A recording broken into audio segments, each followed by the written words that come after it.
ధర్మప్రబోధ్ channel ప్రేక్షకులకు నమస్కారం. ముందుగా అందరికీ శ్రీ పరాభవనామ సంవత్సర ఉగాది శుభాకాంక్షలు తెలియజేస్తూ ఉన్నాం. ఉగాది ముఖ్యంగా తెలుగువారి పండుగగా భావింపబడుతూ ఉన్నప్పటికీ ఇది దేశమంతా ఏదో ఒక ప్రాంతంలో ఏదో ఒక రూపంలో జరుపుకునేటువంటి పండుగే. చాంద్రమానం ప్రకారము తమ తమ తిథులను నిర్ణయించుకునేటువంటి వారందరూ కూడా ఉగాది పండుగ అవశ్యం జరుపుకుంటారు. ఈనాడు మన పక్కనుండేటువంటి కర్ణాటక కానివ్వండి, మహారాష్ట్ర కానివ్వండి, ఇటువంటి ప్రాంతాలన్నింటిలో కూడాను ఈ ఉగాది పండుగ చక్కగా నిర్వహింపబడుతూ ఉంటుంది. కానీ తెలుగువారి యొక్క ఉగాదికున్న ప్రత్యేకత లేదా దీనికి ఉన్న ప్రాముఖ్యత మిగిలిన ప్రాంతాల్లో అంత గొప్పగా లేదేమో అని అనిపిస్తూ ఉంటుంది. ఉదాహరణకి మనం మహారాష్ట్రలో చూసుకుంటే గుడి పడవ అనేటువంటి పేరుతో ఈ పండుగను జరుపుకుంటూ ఉంటారు. మనందరికీ తెలుసు ఆ సంగతి. అది కేవలము ఒక వ్యవసాయ సంబంధమైన పండుగగానో ఒక గ్రామీణ ప్రాంతపు పండుగగానో జరుపుకుంటారు తప్పితే ఇంత గొప్పగా ఆ పండుగను జరుపుకుంటున్న సందర్భం మనకు కనపడదు. అలాగనే కర్ణాటకలో కూడా ఉగాది పండుగ జరుపుతారు.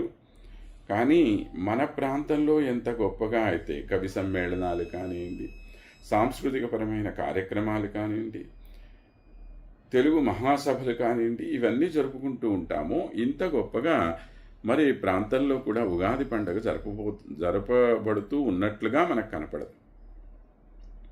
మరి అలాంటి అతి ముఖ్యమైన ఉగాది పండుగ మానవ జీవితంలో మనందరం ఎదుర్కొనేటువంటి మంచి చెడుల అన్నిటి యొక్క సమ్మేళనంగా మనకు కనపడుతూ ఉంటుంది.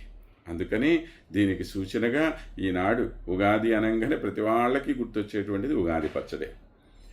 అందులో తీపి, కారం, పులుపు, ఉప్పు, చేదు, వగరు ఇలాగా అన్ని రకాలైనటువంటి రుచులు, షడ్రుచుల యొక్క సమ్మేళనంగా ఈ ఉగాది పండుగ నాడు మనకు లభించేటువంటి వేపపూతతో కానివ్వండి, కొత్త బెల్లం కానివ్వండి, చెరకు రసం కానివ్వండి, ఇలాంటి వాటి అన్నిటి సమ్మేళనంగా ఓ చక్కని ఉగాది పచ్చడి మనం తయారు చేసుకొని తింటూ ఉంటాం. ఈ ఉగాది కేవలము ఆధ్యాత్మికంగానే కాకుండా భౌతికంగా కూడా ఎంతో ప్రధానమైన పండుగ అని చెప్పి మన ఆయుర్వేద శాస్త్రం కూడా మనకి చెప్తుంది.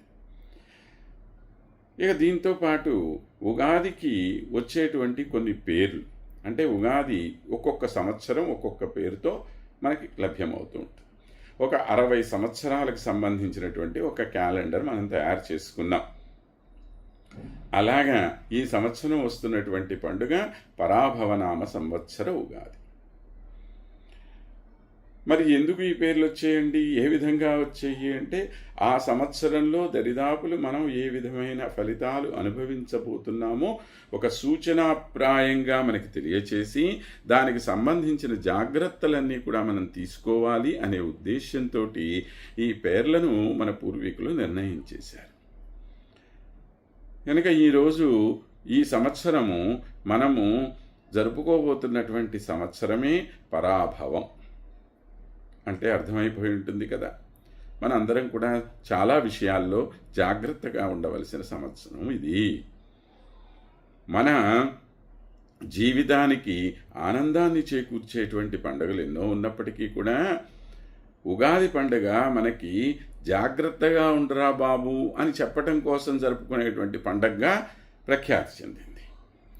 కనుక ఈ ఉగాది పండుగ నాడు మన అందరము ఈ విషయాన్ని గుర్తుపెట్టుకొని మన జీవితంలో మనం ఏ తప్పు చేయకుండా ఉండి సరైనటువంటి పద్ధతిలో జీవితాన్ని ముందుకు తీసుకొని పోయి ఏ విధమైన పరాభవము లేకుండా సన్మానమే పొందే విధంగా మనల్ని మనం మరల్చుకోవాల్సిన అవసరం ఉన్నది. అటువంటి ఉగాది పండుగ రోజున ప్రతి దేవాలయంలోనూ పంచాంగ శ్రవణం అనేటువంటిది ఏర్పాటు చేస్తూ ఉంటారు. అక్కడికి వెళ్ళి కానీ లేదా మనంతట మనం కానీ ఉగాది పంచాంగాన్ని మనం ఇంట్లో పెట్టుకోవటం ద్వారా ప్రతి వాళ్ళు కూడా ఆ సంవత్సరంలోనే కాదు, ప్రతిరోజు మనకి అవసరమైనటువంటిది అది. దాన్ని ప్రతి ఇంట్లో ఒక అలవాటుగా చేసుకోవాల్సిన అవసరం ఉన్నది. దాని ద్వారా మనకి ఎన్నో విషయాలు తెలుస్తూ ఉంటాయి. మన గ్రహాలకు సంబంధించి, మన రాసులకు సంబంధించి, నక్షత్రాలకు సంబంధించిన విషయాలన్నీ మనల్ని తెలుసుకొని మనల్ని మనం మరల్చుకోవటానికి అవసరమైన పండుగ ఉగాది అన్న విషయం తెలుసుకొని ఆ విధంగా ఈ పండగని అందరూ ఆనందంగా జరుపుకోవాలి అని చెప్పి ఆకాంక్షిస్తూ సెలవు. ఓం నమో వెంకటేశాయ.